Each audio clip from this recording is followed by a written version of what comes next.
तो चलिए, आज का जो हमारा लेक्चर है वो है सूरदास के पद। क्या है? सूरदास के पद, चैप्टर का नाम है। ठीक है, चलिए।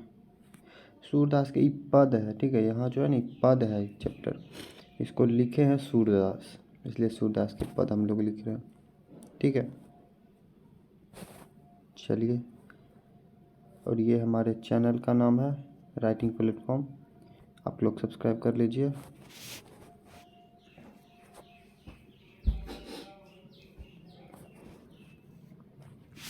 चलिए, सबसे पहले क्वेश्चन पर आते हैं बिना किसी देरी के। आप लोग नए हैं तो हमारे इस चैनल को सब्सक्राइब कीजिए। ठीक है, चैनल को सब्सक्राइब कीजिए, वीडियो को लाइक कर दीजिए और हर आंसर आप लोग को कमेंट बॉक्स में लिखना है। ठीक है, हर आंसर को आप लोग को कमेंट बॉक्स में लिखना है ताकि आप लोग को ज़्यादा समय तक याद रहे। ठीक है, चलिए बिना किसी देरी के आगे बढ़ते।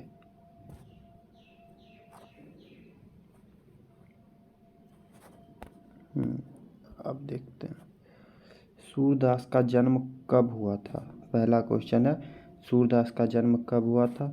1442 में, 1478 में, 1563 में या 1569 में?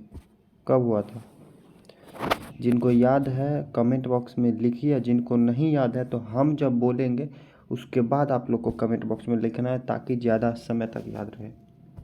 ठीक है, कमेंट बॉक्स में लिखना है। आप कैसे भी देख रहे हैं वीडियो को, बाद में भी देख रहे हैं फिर भी, अभी देख रहे हैं फिर भी, लेकिन कमेंट बॉक्स में लिखना है। ठीक है, चलिए। आंसर क्या है हमारा? आंसर हम लगता है ऊपर नहीं बताए थे।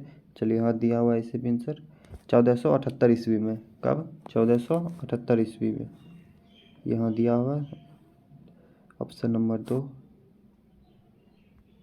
एक सेकेंड, यहाँ ऑप्शन नंबर 2 में दिया हुआ। कब? 1478 ईस्वी में। ठीक है, नंबर 2। चलिए,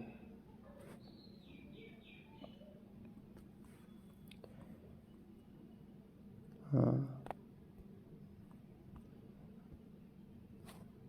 सूरदास जन्म से ही कैसे थे? तो गूंगे थे, बहरे थे, विकलांग थे, अंधे थे, क्या थे? बताइए। तो वो जन्म से ही अंधे थे, आपको याद रखना। सूर का मतलब ही होता है अंधा। ठीक है, सूर का मतलब होता है अंधा, तो ये अंधे थे बचपन से ही, जन्म से ही। ठीक है, लेकिन फिर भी इन्होंने बहुत सारे बुक्स को लिखा। ठीक है, सूरसागर इन्हीं की रचना है।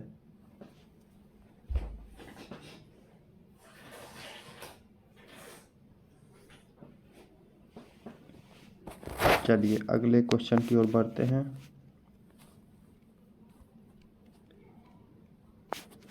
हिंदी साहित्य का सूर्य किसे कहा जाता है? हिंदी साहित्य का सूर्य किसे कहा जाता है?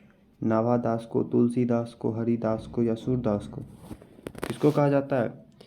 तो आप लोग को मैं बता दूं, हिंदी साहित्य का सूर्य जो है सूरदास जी को कहा जाता है। किसको? सूरदास जी को। नंबर 4। चलिए, यहाँ आंसर दिया हुआ है सूरदास। ठीक है, चलिए। कृष्ण भक्ति शाखा के कवि कौन हैं?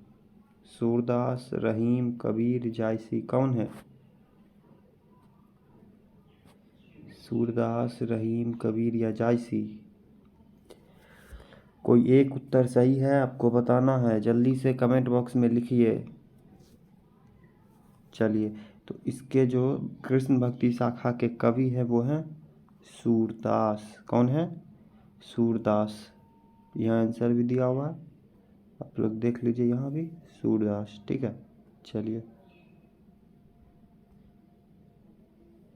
निम्न में सूरदास की रचना कौन सी है?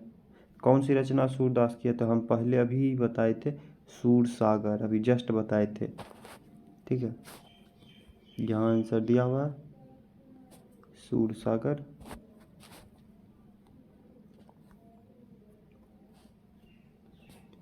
सूरदास किस भाषा के प्रसिद्ध कवि हैं? सूरदास किस भाषा के प्रसिद्ध कवि हैं? अवधी, मैथिली, खड़ी बोली या ब्रज भाषा? किस भाषा के हैं? तो सूरदास किस भाषा के हैं? ब्रज भाषा के। नंबर 4। चलिए,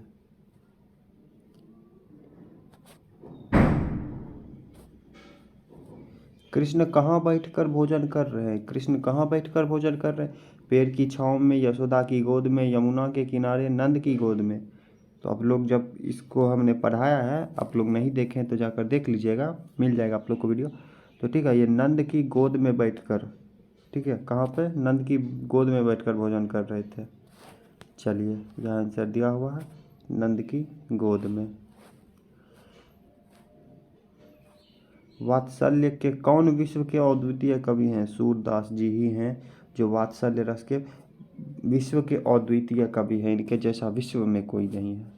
ठीक है,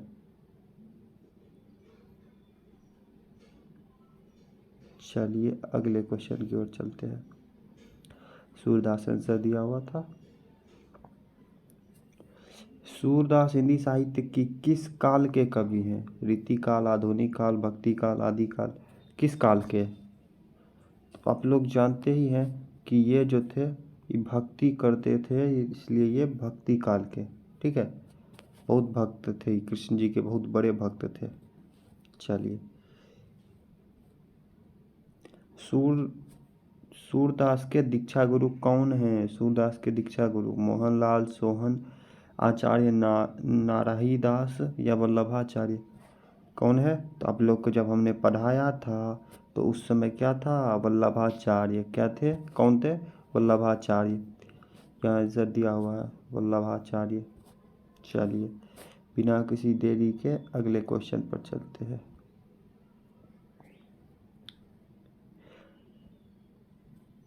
वल्लभाचार्य से मिलने से पहले किस भाव का गीत गाते थे? वल्लभाचार्य से मिलने से पहले सूरदास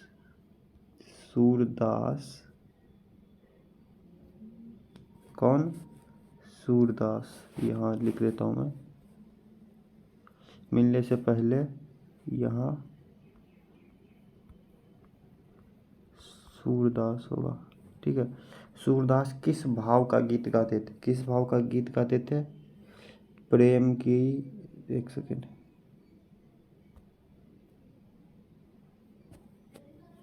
प्रेम की, दैन्य की, क्रोध की, या इनमें से किसी की नहीं?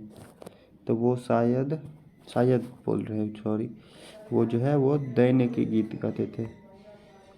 ठीक है, तो वो किस प्रकार का गीत, किस भाव का गीत गाते थे? तो दैन्य भाव का। चलिए, राधा रसकेली किसकी रचना है? ओम प्रकाश वाल्मीकि की, जयप्रकाश नारायण की, कालिदास की, सूरदास की? तो ये रचना है सूरदास की। किसकी है? सूरदास की। जल्दी जल्दी सेशन को ख़त्म कर रहे हैं। ठीक है, आप लोग ज़्यादा टाइम इस समय, बहुत सारे टीचर देखते हैं एकदम एक एक घंटा लगा देते हैं। ये सब कुछ नहीं है इसमें, ये ऑब्जेक्टिव है। बच्चों को सिर्फ इस प्रकार से अपनी ओर बांधे रखते हैं कि बच्चे दूसरे के चैनल पे जाकर ना देखें। चलिए, किसकी रचना श्रीमद् भगवद गीता की पद्धति पर 12 स्कंधों में हुई है? ठीक है, किसकी रचना श्रीमद् भगवद गीता की पद्धति पर 12 स्कंधों में हुई है? किसकी हुई है? साहित्य लहरी की, सूरसागर की, पुत्र वियोग की, जूठन की? किसकी हुई है? जल्दी से बताइए। तो ये है अपना सूरसागर। ठीक है, सूरसागर की। चलिए, भगवान श्री कृष्ण किस कवि के पूज्य थे? सूरदास के। अभी हम बताए थे कि सूरदास जो थे वो कृष्ण जी के बहुत बड़े भक्त थे। ठीक है, चलिए, ये चैनल है, जल्दी से आप लोग जानते हैं, ये सब्सक्राइब कर लीजिए। सूरदास किस चीज़ की भूख थी? सूरदास को किस चीज़ की भूख थी?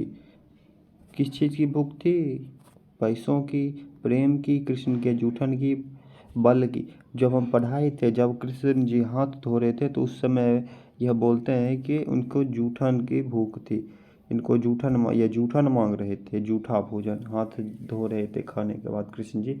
तो उस समय ये उनका जो हाथ से जूठा गिर रहा था वो जूठे मांग रहे थे, जूठा खाना। ठीक है, चलिए कृष्ण के जूठन की यहाँ भी आंसर दिया हुआ है, देख लीजिए। चलिए,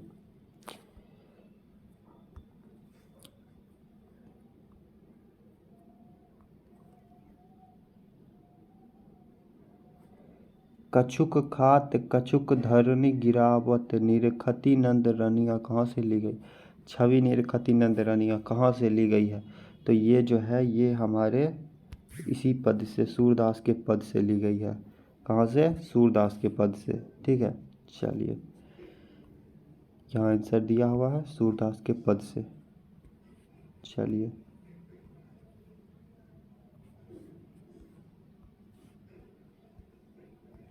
सूरदास किस मार्ग में दीक्षित हुए? सूरदास किस मार्ग में दीक्षित हुए? किस मार्ग में? संत मार्ग में, पुष्टि मार्ग में, अष्टछाप में, इनमें से कोई नहीं। जल्दी बताइए। तो इसका आंसर क्या है? पुष्टि मार्ग में। किस मार्ग में? पुष्टि मार्ग में, याद रखिएगा, पुष्टि मार्ग में।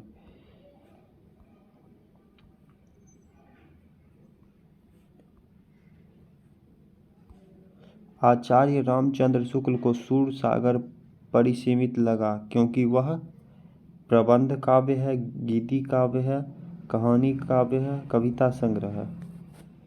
बताइए क्या है?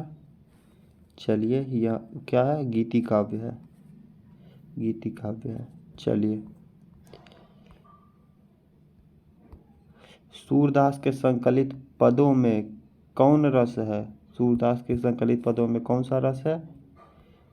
श्रृंगार रस, श्रृंगार रस, वात्सल्य रस, रौद्र रस, हास्य रस। तो इनके पद में वात्सल्य रस है। कृष्ण के बचपन की बात बता रहे, वात्सल्य रस है। ठीक है, यहाँ दिया हुआ है वात्सल्य रस है। चलिए,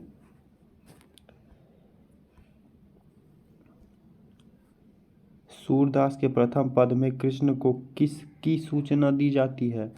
कृष्ण को किसकी सूचना देते? रात्रि होने की, एक सेकेंड, रात्रि होने की, दोपहर होने की, शाम होने की, सुबह होने की, सुबह होने की सूचना दी जाती है कि जगिए राजकुमार जी, कृष्ण जी को बोलते हैं, सुबह होने की। ठीक है, यहाँ आंसर दिया हुआ।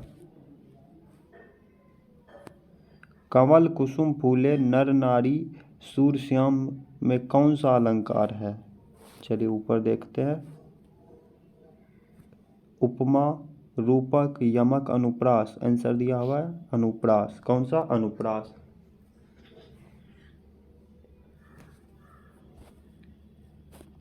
चलिए अगले क्वेश्चन पर चलते हैं। अगला क्वेश्चन हमारा यहीं तक था।